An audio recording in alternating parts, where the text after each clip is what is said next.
গঠনমূলক সমালোচনা মানুষকে অনেক বেশি দূরে নিয়ে যায়। সমালোচনা করতে পারলে রাতারাতি আপডেটও সেটা করা যায়। মানুষজন চেষ্টা করে যে ভালো কিছু করার। আর সেই জিনিসটা ঘটছে বাংলাদেশ ক্রিকেট দলের জন্য।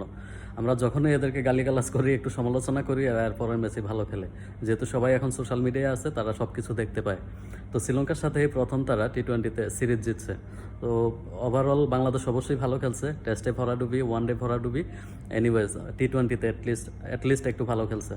আর ক্রিকেটাররা যেহেতু সবচেয়ে বেশি সুবিধা পায় বাংলাদেশে যত স্পোর্টস আছে সবচেয়ে বেশি সুবিধা পায় ক্রিকেটাররা, এবং অনেক বেশি টাকা পয়সা থেকে শুরু করে যে কোনো সুযোগ সুবিধা তারা বেশি পায়। তো সেই ক্ষেত্রে তাদের সেরাটা তাদেরকে দিতে হবে এনিহাও। তারা ভালো খেলতে হবে, তারা ভালো না খেললে সেটা হয় না। বাংলাদেশের স্পোর্টসে আর কোনো জায়গায় এত টাকা ভর্তুকি দেওয়া হয় না। তো এত সুযোগ সুবিধা পেয়েও যদি ওরা কিছু করতে না পারে, তাহলে সেই ক্ষেত্রে অবশ্যই তারা সমালোচনার দাবি রাখে, এবং সেই সমালোচনা এদেরকে প্রতিনিয়ত করতে হবে। আদারওয়াইজ এরা ভালো কিছু করতে পারবে না। আপনি দেখেন আফগানিস্তান কত ভালো করতেছে, সেই অনুযায়ী বাংলাদেশের ক্রিকেট এখনো আপডেট হইতেছে না। এক ম্যাচ জিতে তো সামনে 10 ম্যাচ হারে, একটা ম্যাচ ভালো করে তো সামনে অগণিত ম্যাচ হারতে থাকে। তো এই হচ্ছে ক্রিকেটের অবস্থা।